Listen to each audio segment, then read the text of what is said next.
Pro Group Management. Workers' comp that works for you. This is 7 at 7 from the Las Vegas Review-Journal. Good morning, everyone. I'm Renee Summerhour. Let's get started with your top stories this morning, sponsored by Carnegie Heights. Man, I sure am tired, but the newest resort on the Las Vegas Strip is now open. It was so worth it. Resorts World Las Vegas, they held their grand opening Thursday night, and thousands of people came for the ribbon cutting and the fireworks extravaganza. Take a look. 3, 2, 1.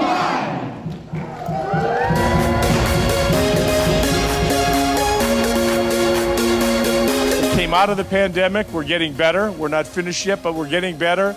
And we've got this magnificent property to propel us forward. My best wishes to all of you, and I hope you will have a fabulous time at Resorts World Las Vegas.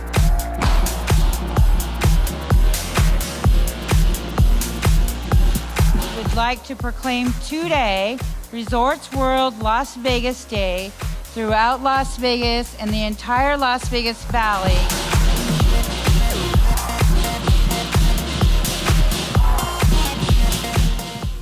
In other news, police have arrested a man accused of killing his former girlfriend's father in the Northeast Las Vegas Valley. 22-year-old Carlos Bernardo Cabrera was booked into the Clark County Detention Center on suspicion of first-degree murder. On Thursday, a judge ordered him held without bail. Police say they were called Wednesday to a mobile home on Castleberry Lane, where a woman said her ex-boyfriend had broken in and stabbed her father.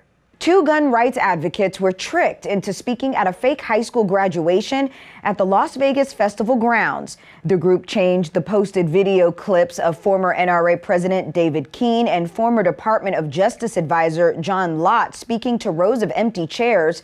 They were told they were rehearsing for the graduation, but the empty chairs were meant to symbolize students in the class of 2021 who were killed by gun violence. Lott said Thursday that his comments were taken out of context. And a severely overweight potbelly pig found abandoned in a dog crate is on the road to recovery at the Animal Foundation.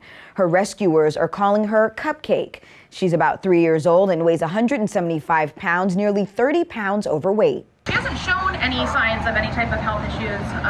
She eats really well for us. The main concern, other than her obesity, is the fact that I think she has a little bit of arthritis in her back legs. So her lack of mobility will really increase once we can get that weight off of her. Now here's the latest in sports. Game 6 of the Stanley Cup semifinals saw the Golden Knights season come to an end when Canadiens forward Artturi Lehkonen scored in overtime, handing the Knights a 3-2 loss. It definitely wasn't an easy road, or it's quite a gauntlet to get through to get to here. But when you get to this point, the teams that win find another level. They don't sag. So we didn't find another level, and they did.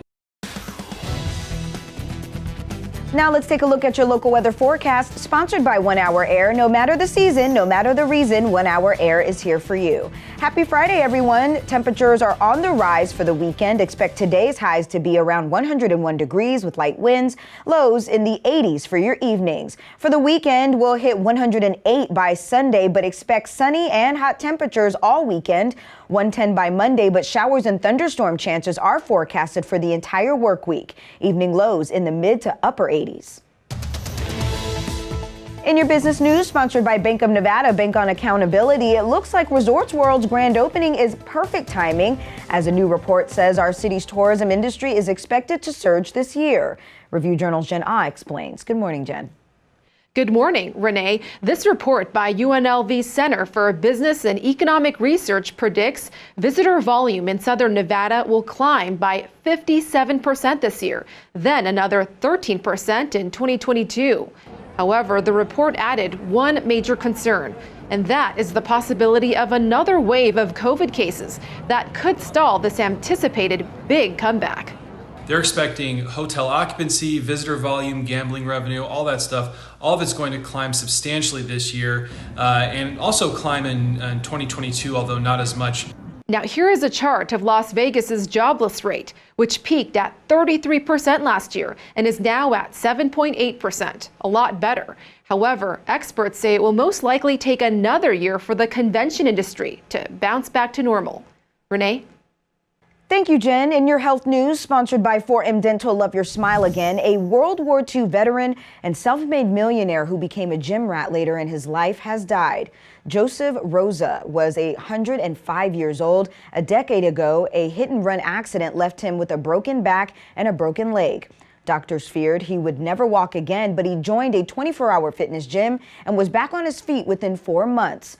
Rosa spent the next 9 years going to the gym 3 days a week. His family and friends remember him as a kind and caring person and a generous tipper. Sports betting sponsored by Las Vegas Paiute Travel Smoke and Cigar Shop. The Tampa Bay Lightning are minus 167 home favorites at Circa Sports against the New York Islanders in Game 7 of their Stanley Cup semifinal series today. The Islanders are plus 152. The total is 5.5, with the under heavily juiced to minus 155. The Lightning are plus 160 to cover the minus 1.5 puck line. The Islanders forced Game 7 by winning 3-2 in overtime as plus 130 home underdogs in Game 6 on Wednesday. In your lifestyle news, sponsored by Get Healthy Clark County, for the third year in a row, McCarran International Airport has been named the cheapest airport to travel from. The website Finance Buzz looked at average domestic airfares for the 45th busiest airport in the country.